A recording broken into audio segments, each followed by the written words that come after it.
I know in the clusters of horror game where it seems like every premise is just cute but up can be a bit tiring, but Bye Sweet Carole is kind of the exception because it's Disney. If your game is animated traditionally, there's a high chance that it'll be a great game. It'll only take like 7 years of development, and honestly, I'm surprised that I liked the game as much as I did. I was even more surprised by how many people were disappointed by the game. I see people comparing it to games like Clock Tower and Rule of Rose, and while I do see the inspirations, I did not play those games. Plus, it's not like every day you get a good quality Disney game.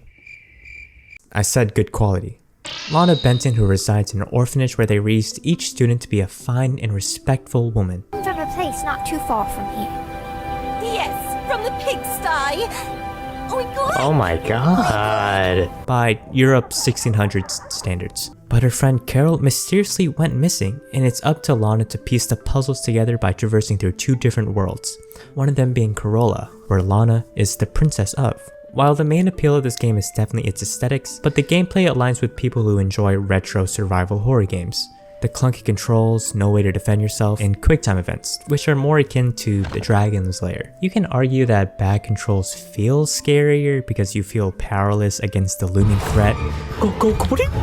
I have a pretty high tolerance when it comes to these kind of games, but it can definitely feel frustrating to those unfamiliar with it.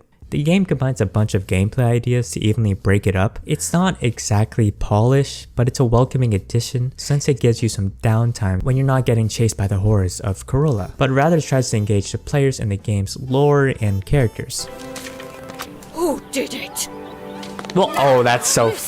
No, wait, what? And the character seems to hate you. And despite Lana sleeping through her classes, she seems to be quite adept to puzzle solving. The puzzle forces you to explore the entire map while there's a monster actively on your tail.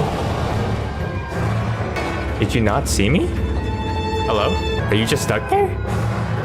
When it works. The puzzles were fun and intuitive because they slowly introduce you new gameplay ideas to make puzzles feel fresh and exciting, which I had no problem with until I had to spike a dude's drink, which isn't a good idea since your story is a critique of patriarchy and about feminism, and using a problem that girls have to exclusively deal with to take down a man because you want to see your love interest left a sour taste in my mouth. Also, where's the map? You're always backtracking to pick up certain items. I feel like a map is kind of necessary in these games. To be frank, I wasn't exactly sure how this game was going to execute its atmospheric horror. I have no idea how they were going to create an atmospheric soundtrack with the symphonic and grandiose sounds that is often associated with Disney. But it definitely does create an intense feeling when the orchestra becomes rampant. They could have easily relied on cheap and sudden scares, and don't get me wrong, they definitely do, but I think it enhances the feeling that someone is always watching you. Because if you make one noise, they can hear you from across the house. Which makes any task more stressful than it already is. But it definitely wears off a while because the enemy's AI becomes extremely predictable. I think the thing is gonna chase me again because I feel like this always happens. You get like an important piece of the puzzle and then they'll start chasing you. Yeah. Nope. Oh, fuck. They delve into topics that are complex, but at times they can feel surface level. Don't get me wrong, they have its moments. But not all men are the same.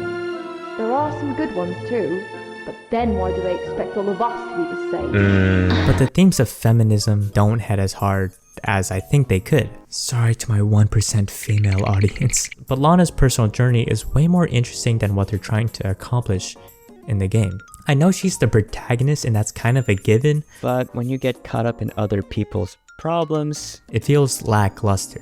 It's a bit hard to talk about the game story without spoiling it since the game thrives off its mystery. I'm not gonna spoil much, but the ending has the same twist as middle school, the worst years of my life.